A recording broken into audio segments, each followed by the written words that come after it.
Okay, hello, welcome Future Roos. My name is Allison Murdoch and this is Paige McLean. And we are career coaches for UMKC Career Services, the central office. Today, we're really just going to go over our services, kind of getting to know career services at UMKC. And then we're going to talk about some new opportunities that we've been able to develop and be a part of since the pandemic to make sure that you guys are still engaged as students and still developing those valuable skills that you're going to need when you graduate. To get started, I wanted to really start with a good old study, some results. So there was a study done a few years ago across various institutions, so it was a good sample. And they found that students who visit the Career Center early and often graduate with more job offers, a higher starting salary, and a higher level of job satisfaction. And so reading this, it makes sense, right? So if you come and use our services, you come and talk to us, make appointments with us, come to workshops and events and do all these things and do this regularly throughout your college career. So even starting your freshman year, coming early and often, you're going to be able to develop these valuable skills over time that's going to help you negotiate your salary. It's going to help you figure out your values in the workplace and the kind of companies that you want to work for. It's also going to help you job search and create those documents like resumes and cover letters and all of these professional skills that you need to have by the time that you're ready to search for internships and that you're ready to apply to full-time positions as well.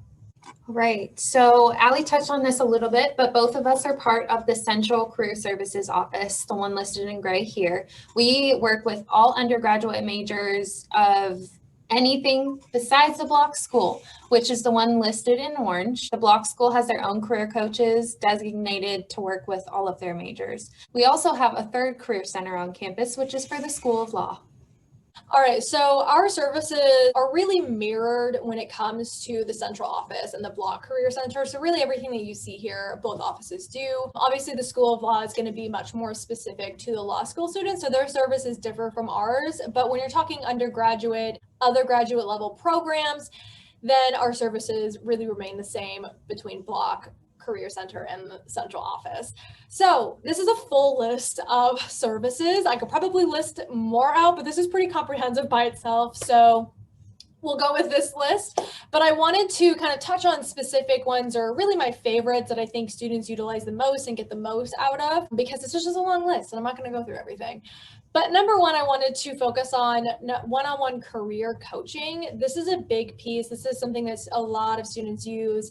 And we really actually suggest coming in for coaching because we can really tailor information to you and your experiences and where you want to be in your career path and really everything who you are as a professional and as a person. And so one-on-one career coaching just allows us again to have more in-depth conversations with you and help you, develop your own personal resume and cover letter that matches what you want to do and figuring out graduate application materials for those programs that you're interested in. And so again, really easy to tailor advice with one-on-one coaching. Another thing I wanted to point out is career fairs and our career fair hotspots. So there's a small difference between the two. That's why we've kind of separated them. So our career fair hotspots are really those career fairs where it's really a max of like 25 employers. And they really are more intimate, tailored experiences for certain majors, certain career paths, certain industries. Whereas our career fairs, more general career fairs, have usually a mix or a combine of different industries and career paths and majors. So that's kind of the difference between the two. But ultimately, I wanted to point career fairs out in general because you should, at some point in your college career, while you're here at UMKC, you should attend at least one fair. Attending a fair at least once a semester or once a year, starting your sophomore year, because you can really find a lot of cool internships and when you're ready, full-time positions as well. And it truly is the easiest way to secure those because you're getting in front of a lot of employers at one time versus job searching on your own, which is important and something you will absolutely have to do at some point in your life, but it can be overwhelming. And why not take the easier route while you have it, right? So attend some career fairs. And the last thing I wanted to point out on this slide is our employer engagement.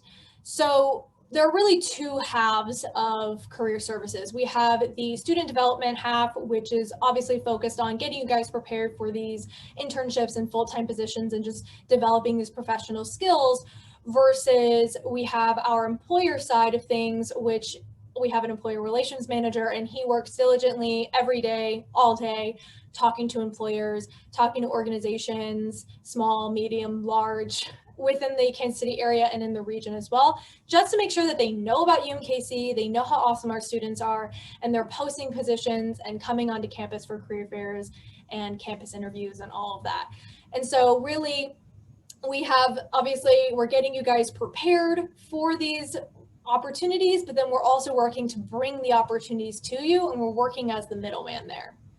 So we're not really in the business of placing students in roles. And so we're not going to say, you know, hey, Timmy, here's a role at Garmin. Boom, you're in it now. That's not how that works. We do more of the networking and making sure companies are coming in and recruiting you guys. We're also helping you guys build those skills, and we're just working as that middle person there.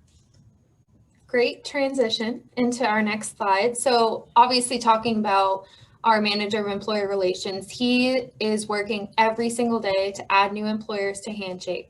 Handshake has over probably close to 500,000, if not more, employers listed within there. And our manager of employer relations is adding between 20 and 50 every single day to Handshake. Any institution or organization that has access to Handshake is able to add employers, and with every institution adding more every single day, that number just keeps going up. Within Handshake, you have access to internships, full-time positions, work study, on-campus jobs are all listed within there. And like Ali mentioned before, scheduling appointments with us in the Career Services Center, with the block school. We also have peer career coaches that can help you develop your resumes, your cover letters, and they're trained specifically to help with this, with developing these documents. Okay, so with that, we can help with anything from resumes to cover letters, mock interviews, interview preparation. We can help with any of the things listed on this slide. Basically, we like to say anything career related we can help with. It's super easy to make an appointment with us through Handshake. Right now, everything is virtual, but we can do email reviews as well. So if you're like, hey, not really feeling Zoom today, I just need a quick look over my resume, we can send back specific comments for you and get that information to you. With Handshake, you also have access to career fairs, workshops, different events. So not just our events that we host on campus, but events for any company or organization that wants to list them within Handshake. So you can have larger companies that maybe you want to try and start networking with and pinpoint a specific job that they have open. Getting in front of them as much as you can is going to be the best way to do that, to get your name out there. So if that's staying after and asking questions after a group presentation that they have or a group event that they are hosting, you can definitely do that. Once we're back on campus, obviously having on-campus interviews here. And then we also have a great resources tab with, I believe, more than 15 great free resources. So definitely take advantage of that. Once you click on a specific one too, if you have to sign up or log into anything, it gives you directions to log into that and access those free resources. All right, since the pandemic happened, we have had to kind of rethink how we're engaging students and offering our services. So we've done some things differently over the past year, and we probably will continue to do a mix of these as we move forward and maybe get back to some sort of normalcy and going back to in-person things. But I wanted to touch on our virtual career fairs and events. And so over the past year, we've been solely hosting all of our events and workshops and even our career fairs in a virtual setting. So all of our career fairs we've been hosting through that Handshake platform that we just talked about. And also that's where you can find all of our events as well. But usually the events come with a Zoom link, whereas our virtual career fairs, everything is conducted through Handshake. They actually have their own video platform in Handshake that you can access during the fair. And so there are usually no external or Zoom links part of that. So as we move forward, I really think that coming the fall semester, when we probably start going back to in-person things, fingers crossed, we will likely do a mix of virtual fairs and in-person fairs. I can't tell you what's gonna be what, but we just know that we're really gearing up for that. And so we will likely continue to use Handshake for our virtual fairs next academic year. We'll see how it goes and we'll keep you updated. We always do. We send out emails. You can follow us on Instagram at UMKC Career Services. That's our handle for our Twitter, I think, and then also definitely our Instagram. So as we move to more a mix of in-person and virtual fairs, since we are still going to do virtual fairs, I wanted to touch on some of the pros that we found over the past year. We've been able to attract a lot of different employers outside of the Kansas City area and the region. And so we have had, actually for the first time, Target and Amazon, huge companies, come in and recruit students. We've had companies from like Texas and Utah and the East Coast and like Chicago and a lot of other states and areas and cities. We've had them come in and recruit students where they haven't been able to do so before, maybe because of budgetary reasons, or they just didn't feel like traveling here. But now we can engage those employers and they're ready to hire UMKC students, which has been awesome. We also found that virtual fairs has been really easy for students to fit into their already busy schedule. And so we have really that time frame. So from typically like 10 a.m., let's say, to 1 p.m., where students can sign up for 10-minute sessions or 30-minute sessions with employers. And students are able to fit those in to, their existing schedule. And so you don't have to block off multiple hours at one time like you would need to with an in-person fair. Instead, you can really block off 10-minute or 30-minute time frames out of your schedule and just be ready to pop into those sessions when they come. I would suggest, just because you're probably still you're still gonna need to dress up, you're still gonna need to do all the things, like you're gonna go to an in-person fair. So I maybe would just try to fit it all in an hour or 2 hours, but if you have 1 hour in the morning and then 1 hour in the afternoon, that's what you have, and you have to go to class in between, that's fine. So that definitely, it's a lot more flexible with a virtual fair. So some other opportunities we found is creating a YouTube channel, which has been fun. And so we have over 81 videos. I'm actually probably going to upload, I think, 4 or 5 today. So we're constantly uploading videos, and it's really just a variety of topics, panel discussions, interviews, presentations that we do in courses, Q&A sessions, all kinds of stuff.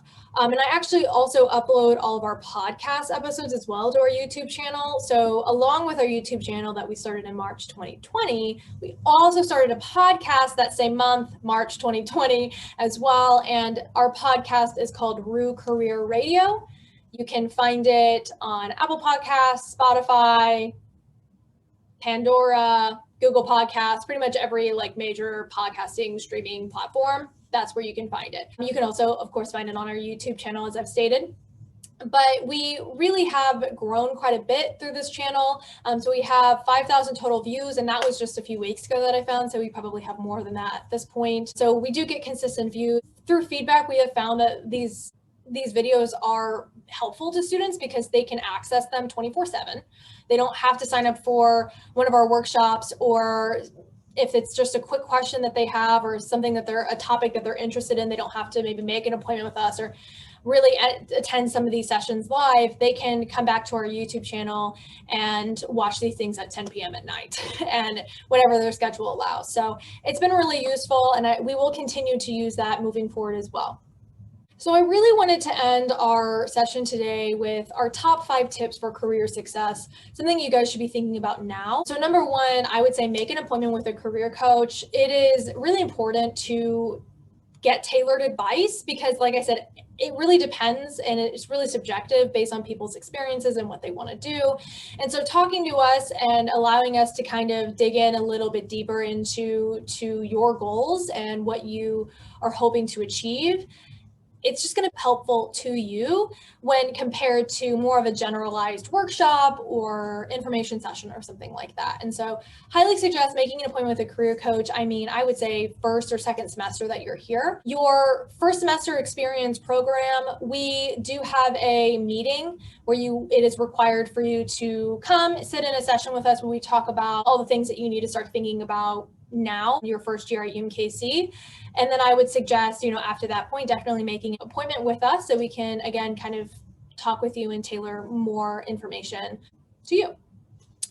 All right, next thing I have is attending career fairs. I already mentioned this, but I wanted to kind of reiterate that. So make sure you attend a career fair. Like I said, it really is the easiest way to gain employment, an internship or a full-time position. We even have at the beginning of every semester, we have a on-campus job and work study fair as well. So if you need employment, part-time job while you're here at UMKC, it's an awesome one to go to as well.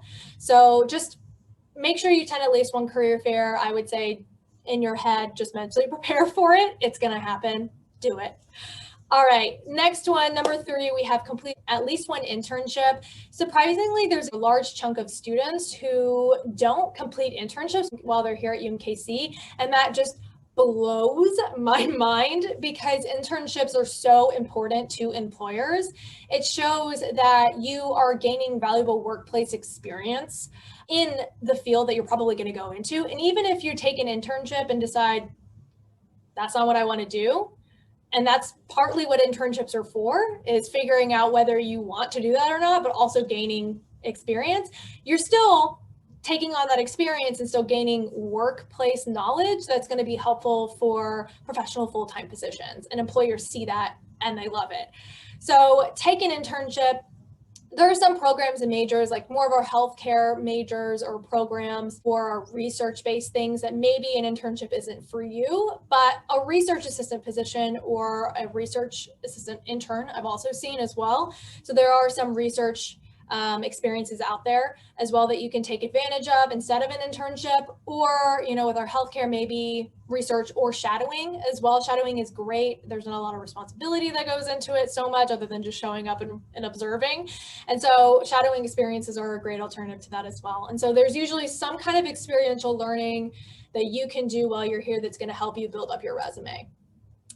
Number 4, network. Network is really important as well. And it can be scary, but I promise you it's not. Networking can be as easy as literally just talking to your classmates. Like that can be it. Or talking to your instructors and creating those connections, because literally everybody in your life is a part of your professional network, even your personal contacts, even your family and your personal friends or people that you went to high school with. I mean, everybody is a part of that network.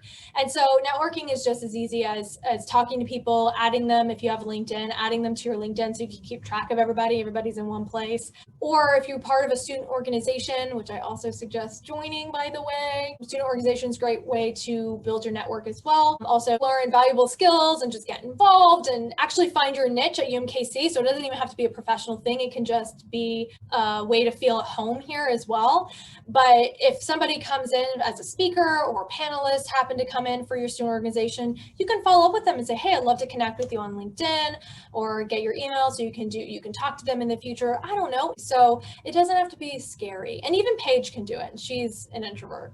Yeah, giving you an introverted perspective on things, the more you do it, the more you practice, the more comfortable you're going to get. I promise it doesn't have to be this really intimidating thing. It's really just having a conversation. Yes, it's a professional conversation, but reminding yourself you're just trying to get to know people, and making authentic and genuine connections with people can go such a long way. I can't speak on networking enough. That's how I got both of my last positions. Really just so important. Informational interviews, getting coffee with people once we're back and able to be in person. But even things like Ali mentioned, sending a quick follow-up to panelists or speakers, anybody that comes to your classrooms. I still have professors that have written me letters of recommendation if you're applying to grad school or whatever program. It's just so important to start networking. All right, and the last point we have here, number 5, check Handshake often. There's a lot of things that are continually added to Handshake, events being one of them, 100%. So if you're interested in attending employer events or just kind of want to see what's out there, attending one of our events, hint, hint, you should. We definitely suggest checking often because there's things added all the time. I would also say there are also jobs and internships added all the time. So if you are kind of in that space where you are job searching and wanting to apply to these things, definitely check Handshake often throughout each semester. Okay. Well, thank you guys for listening and attending, and we're really excited to have you here. Yeah, we appreciate you listening to us talk. But yeah, thank you so much, guys.